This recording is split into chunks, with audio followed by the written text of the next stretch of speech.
Hi everybody, this is the start of my Throwback Thursday for The Strange and Beautiful Sorrows of Ava Lavender. Let's jump into it.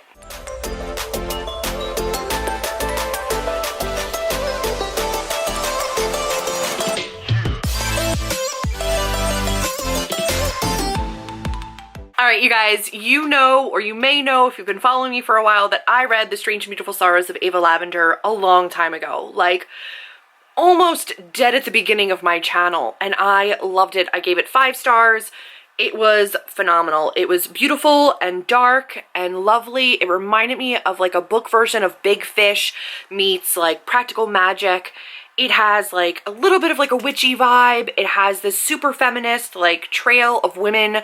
It follows the women down like generation after generation and their heartache and their heartbreak and lost love and like some really dark triggering kind of things, which I will discuss at the end of the book. But I gave this 5 stars. It was my first experience with magical realism and not really knowing exactly what direction a book was taking. This is about Ava Lavender, who is born with wings, like a full set of wings, and they are intricately woven into her blood, muscle, like all of that. They can't be removed, but she was born with wings. We don't know why. And outside of the hospital when she was born were all these people that were saying that she was an angel and she was set from above. They didn't really understand it. And we kind of go into the tale of Ava Lavender and her mom and her grandmother and all the way back to her ancestors coming over from France. And there's this weird magical element to everything that her family has done, and it kind of culminates in Ava. And it is so cool. It's told in like a diary kind of a format where you're seeing it from Ava's perspective. She's kind of writing this after the fact. Can we just also talk about this cover? I can't even stand it. Anyway, when I read this, I was not annotating books. I was not writing in my books. I am actually rereading this with Amber from Amber's Books and More, Rosie from Red Door Reader, and Chelsea from Chelsea Darling Reads. Chelsea and Rosie, it's their first time reading this. I was so nervous to have Chelsea read this because this is one of my favorites. I was nervous that she was going to hate it. So far, she's done today's reading, the first day of reading, and this is a buddy read on Twitter, so if you joined us, awesome. And she loves it, which I'm so glad. It reminds me a lot of kind of like a Wicked Deep vibe, and she loved Wicked Deep, so I was really hoping that she would continue to love this. She said so far she's loving the writing. She thinks it's beautiful. I was so nervous about that. Amber loved it and gave it 5 stars. Rosie, I wasn't as worried about either. I figured she would really enjoy it. And you guys know I have a whole review on The Price Guide to the Occult, which was her second novel, and I don't like it at all. I think it's really problematic and really triggering and really bad. This was gorgeous. I'm really hoping this holds up to my 5-star read that I already had for it. It was a 5-star when I read it. I really, really want it to hold up to that so bad. And so we're gonna see. I decided to start reading this the other night. I read it a little bit early, so I'm actually on page 44. I think I go up to like page 75 today. So I still have to read more of this, but I am going to vlog my reading of this and use it for a Throwback Thursday since I am rereading it anyway. I figured I might as well. I didn't before I started it. I'm really glad that I'm doing it now because I really think that this will be a gorgeous one to reread. It says, "Love makes us fools." Women in this family have horrible luck with love. The great-grandmother that comes over from France, her husband goes missing. She comes over. They've got like 5 kids. They're new to America. Her husband goes missing. Actually was mistaken for somebody else who was having an affair with a butcher's wife.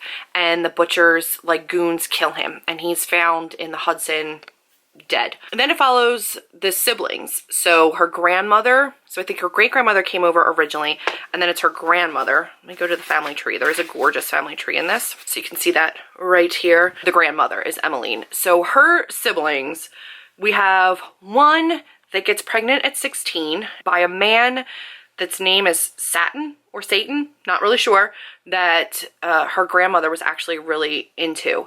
And then she realizes that this guy has like one green eye, one blue eye, and it's really distinctive. And then she realizes that these like street rats, these kids that are begging for money, all have these eyes. Like she like runs into like 16 kids that are just on the streets with this same like 2 eye. She asks who their dad is and they don't know. They like run off. And then she gets home, and this is like who she's calling her fiance. And she gets home and her sister's had the baby and has one green eye, one blue eye. And the guy is like, oh, you know, it happens, and like shrugs from where he's like smoking in the window. She pushes him out the window. He bounces and runs away, which is like your first kind of glimpse at like a magically kind of a realism type of a thing in this story. And then the sister is so distraught that she goes into the bathroom, kills herself. The baby dies like 6 hours later because like no mom or whatever. I don't know why. But like starts off super crazy dark. And then the mom starts to like disappear. Like you go to hold her hand and you kind of reach through it. Again, weird magical realism. The other sister was in love with somebody, like I think at 14, fell in love with like this really older man who was into like birds. And she goes to his doorstep with like feathers covering strategic places, and he still kind of doesn't look at her. So she ends up turning herself into a yellow canary. And then they just have this canary because the guy like doesn't accept her still, obviously. They're just in charge of taking care of their sister who's a bird now. It's like, it's so dark, and it's all these ways that love just kind of really fucks you over. And it's so interesting, so like beautifully written. Their brother is described as gorgeous, like far supersedes their father's good looks. He's super handsome. All the girls are about him. He happens to be gay. Gets into a relationship with a much older married man. That married man's wife finds them together. He runs out like nearly naked, causes a 4-day riot because everybody is so like excited by his naked butt or like naked body. And then the man who he was having an affair with calls him up and says, I have to see you. And then ends up killing the brother. Like shoots him in the face, leaves him on their doorstep dead. And then these ghosts of these siblings haunt Emmeline, and they kind of follow her around. She's determined to never fall in love again. She finds somebody that she's going to marry. She says that she'll give them one child, but she's never really going to give her heart to them. They have Vivian, who is Ava Lavender's mom. Everybody kind of looks at Emmeline as this like witch, and they don't want anything to do with her. And the husband is a baker, and he has this really great little bakery, but when he dies, nobody will come to the bakery. Nobody will eat her stuff because they think she's a witch and she poisoned her husband or whatever. He just had a heart attack and died. That's kind of where I'm at now in the book. I am tabbing it up and I am annotating it. So I'm writing in it and I'm tabbing it. And I have a little post-it on the front with the page breakdown and everything, and then the tabs. Orange is plot, green is quotes, blue is magic, yellow is problematic or exclamation points. One, problematic, because there's a use of the F word in regards to a gay character. It was used by somebody about them, like in a derogatory way, which is like, I get it, it's supposed to speak to their character, but I don't like it still. This is a 2014 book. I know this is dark. I know it's like quote unquote problematic because it is so dark, but I think at least so far that it's handling things so much better than The Price Guide to the Occult. So I'm hoping that continues and that I love it. Really, really beautifully, gorgeously written, and I am excited to continue with that. So this is just the start to my Throwback Thursday. I will continue to vlog for you guys. That's it for now. I'll check back in with you later. Hi guys, it is Fresh Faced Julie here with an update on my buddy read for Ava Lavender. I'm done day 2. I have a ton of tabs and a couple more like problematic things, a couple more heartbreaking things, another character that I just absolutely fell in love with. Oh my god, guys, Gabe. I forgot about Gabe. He is such a precious baby, and I know what is coming. I know how hard things get for him too, but Gabe is this young guy who looks much older than he is because he's really, really tall, and he moves in with Emmeline and with Vivian, and he falls for Vivian in like the hardest way possible. And then Vivian is dicked over by Jack, who is the love of her life, and he goes away to college and says that he's going to write to her and love her forever, and then he comes home engaged to somebody else, and then they have sex anyway, and then she gets pregnant, and then she births twins. She births Ava and Henry. Ava has wings. Henry doesn't talk. And I think right now they're 10, and he still hasn't talked. Not a thing. I know that there's something more like magic-y coming, and there's a connection between Ava and Henry that's going to play out. But Gabe, guys, like he designs their whole nursery. He whittles away a crib, like makes cribs for them. Or just for Ava, I think. I don't think they were expecting 2. Regardless, I know that this is a part of the story where we get more into Ava's story, that Vivian's story is kind of waning and Ava's going to take over, and I'm living for it.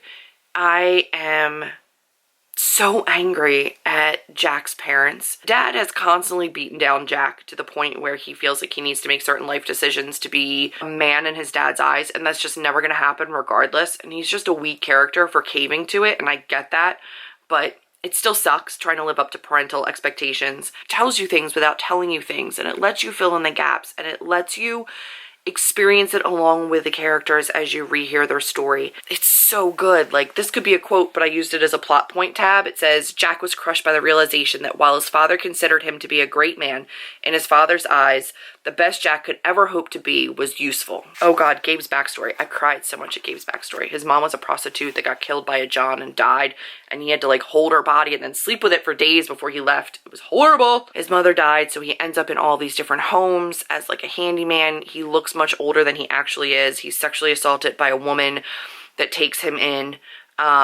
And there's definitely triggers for suicide, for sexual assault, for bullying, death of an animal, and there's going to be more to come. I know that there's more to come. So that's where we're at now.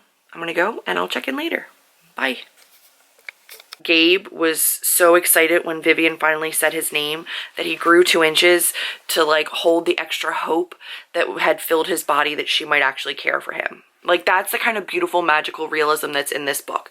He grew 2 inches to be able to like hold the hope in his body that she might actually care for him. It's gorgeous. It's freaking gorgeous. I'm about 137 pages in, and I think there's only 300 and some, so just under halfway done.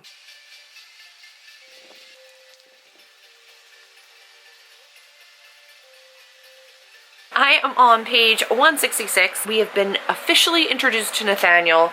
Let me turn off this fan because it's going to be aggressive. The issue with Nathaniel is that he has come to visit his great aunt, and he is a super pious, super religious man, and he's been kind of struggling with his faith, and then he lands on Pinnacle Lane and sees Ava with her wings and thinks that she's an angel and becomes completely obsessed with her. And I know where this story is going. I know what we're going to eventually get to, and I don't want to see it happen. And Henry is starting to talk. Mom's realizing that he's actually talking to the ghosts that are haunting her. So Emmeline can see the ghosts of her siblings. And then there's also the little girl that used to live in the house that they live in now, and her ghost is there, and Henry can interact with them. And he has been saying some certain words. Basically, on a loop, he's just saying that his sister's hurt, his sister's hurt, his sister's hurt. Ugh, God, I know what's coming. Anyway, the writing is still gorgeous. I'm still adding in more tabs, tons of stuff, and I still just think that Gabe is the sweetest thing in the whole wide world. I just can't wait for Ava to kind of spread her wings and be a little bit more independent, because right now her mom is really, really guarding her and really trying to keep her sheltered. And I think it's because Vivian was so hurt by Jack and so hurt by love and so hurt by life, which is kind of the legacy that these women have handed down generation after generation. So she's just hoping that she knows, like story-wise, that their women just have really bad luck in love, and that she wants to protect Ava from that kind of pain. And then on top of that, she's got these wings, which makes her immediately stand out, and she just wants to kind of guard her daughter from that kind of pain. And unlike her mom's mom, like her grandmother, her mom's actually really maternal and really cares about her kids, really loves her kids, and wants them to be okay. So she's doing her best. But it's just not going to be enough. And I know that going into this, it's not going to be enough. And Nathaniel is bad news. I'm not okay with it. And we're just going to keep reading. I'm almost done. I'm skipping ahead. I'm finished today's reading for Friday. I'm skipping ahead to Saturday, which is officially the last day of the Buddy Read, because that's about all I can do. For those of you that do not follow me on social media, on Instagram or Twitter, on Thursday morning, I was in a car accident. Somebody came through a stop sign and into my lane of travel, and I hit them, and I don't have my car right now. I'm in a rental car. I am so sore. It is Friday, so it's the day after, which is always the worst day for like soreness and just body aches. It doesn't feel good. I'm not having fun. I pretty much am just in bed relaxing because everything hurts. So I'm reading ahead, and I wanted to fill you guys in on where I am right now. About to start chapter 22. Shit's about to go down. I'm not happy about it because Ava is currently in Nathaniel's house, and Nathaniel is just a creepy little zealot. I don't like him. I don't like what's about to happen. I'm not all right with it. I am absolutely in love with Ro. He is so adorable. And Emmeline just said, I hope my granddaughter falls in love with you, and I hope he falls in love with my granddaughter. And it's just adorable. And Ro and Ava just had their kisses. Adorable. And what's his sister's name? Ro's sister's name is not Chanel. It's Cardigan. And Cardigan is saying that they're going to be sisters-in-law, and it's adorable. Ava's been going out more. She's been having more of like a social life with her peers, and it's adorable. And Penelope, who works at the bakery with Emmeline, said a beautiful quote about, you know, love not always looking the way that you think it should and coming in many forms, but just because it doesn't look like you think it should doesn't mean it's not there. And just some beautiful writing, guys. Like, it's gorgeous. And oh God, Gabe and Vivian had a fight because Vivian was frustrated that Gabe continues to try to make these wings and learn how to fly and understand the mechanics of Ava's wings. And she said, like, why do you keep doing this? It's just cruel to try to give a girl who may never fly hope that she might fly. And Gabe was like, so she should just never try? And Vivian said, yeah. Gabe basically said, you know, I should get a say in this too, like whether or not she tries to fly.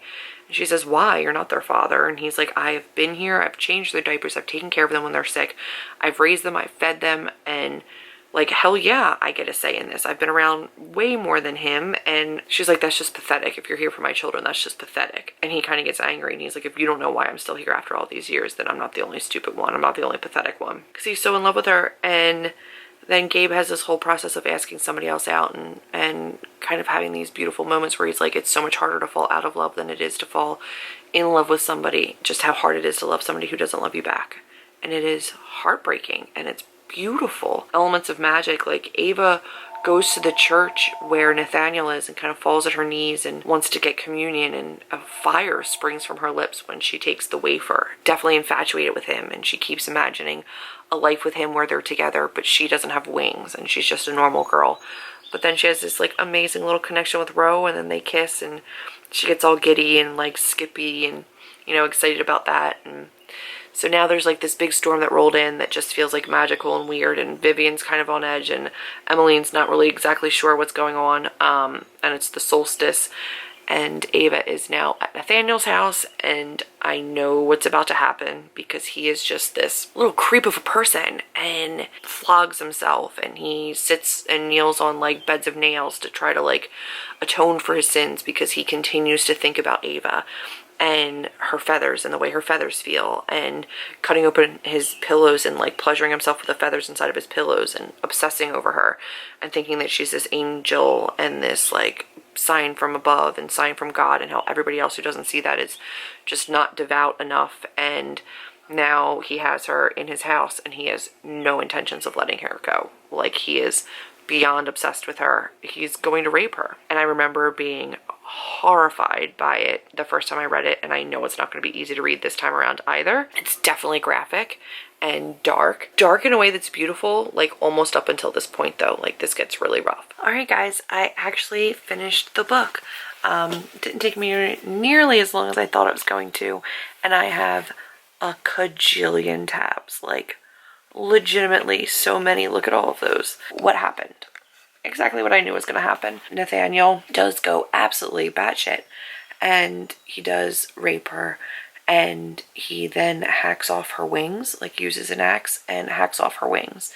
He's been killing birds and like pitting them up and stripping their feathers and plucking out their eyeballs and doing all kinds of crazy stuff. And Henry warns his mom that his sister's in trouble, and they all kind of get there, and Vivian and Henry almost hit Nathaniel as he runs after he's done mutilating her, and is disappointed because she really is just a girl, and he thought she was this angel, and he's so angry that she's just a girl. The dead relatives that are like not haunting but kind of always around with Emmeline, they burn him alive. They like bring him down into hell. They kill him. Nathaniel is dead. Ava is left kind of at the hospital recovering because these wings were vitally tied to all of her like central nervous system. She kind of stops talking or wanting to do anything, and she gets really dejected and really upset.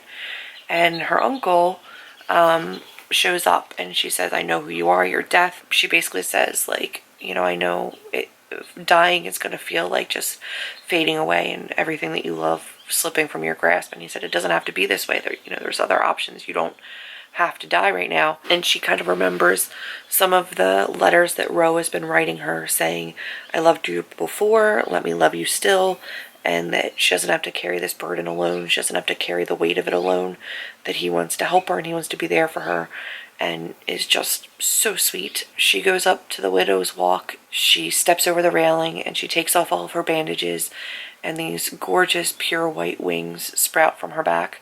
They used to be like brown speckled, and now they're just these beautiful pure white wings, and she jumps off the widow's peak and flies into the night. When I first read this, I definitely thought it was like just kind of a beautiful, dark, magical way of saying that she committed suicide, that it was all too much and she couldn't handle it and she committed suicide, but that's not it, because there's definitely text within here saying that Nathaniel's aunt had left his journal to her when she died, and that it took her years and years before she could read it, and years before she could process it. And at the beginning of the book, she dates the journal, and at the date the journal is like of that entry, she would have been 70 years old. So she definitely doesn't die. She is reborn from this experience stronger, and her wings that could never bear her weight and never help her fly, like she was not able to fly with her wings. And post this horrific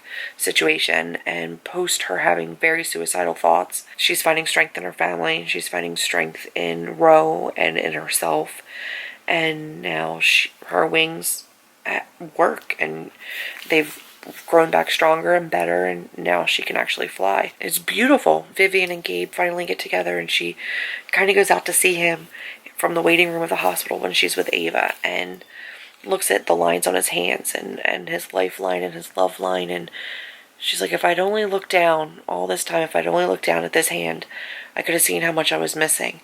And they finally get together, and they're so sweet.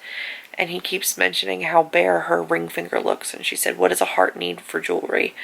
And basically that they're gonna love each other the rest of their days, but she doesn't need the ring and she doesn't need the wedding. And it's, oh God, it's so beautiful. A heartbreaking tale, and it's tragic, and so much of Vivian's life is lost to loving the wrong man and not seeing the one in front of her. And so much of Ava is spent trying to be sheltered from how people treat you when you're different, and then being the object of obsession and having this horrific thing happen to you, and then coming out of it so much stronger and so hopeful. And it's just gorgeous. Like, it's sad and it's dark, and it has trigger warnings for so many things, for rape and suicidal thoughts and animal cruelty and animals dying and murder and suicide, like actual suicide, and it's still so gorgeous. It's just a magical, gorgeous book, and I think everybody should read it. So I hope you didn't get this far and haven't read it, because I'd really hate to see it spoiled.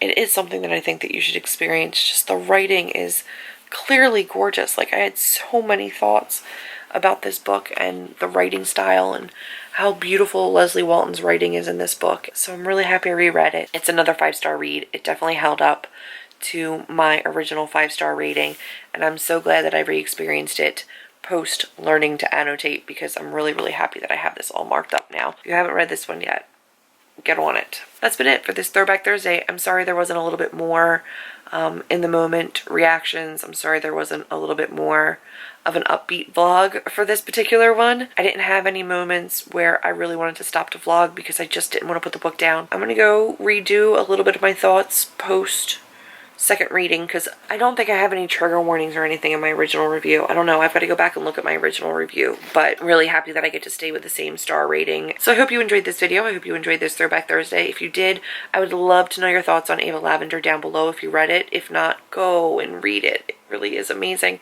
That's it for this video. If you liked it, give me a big thumbs up, click subscribe, and I will see all of you in the next one.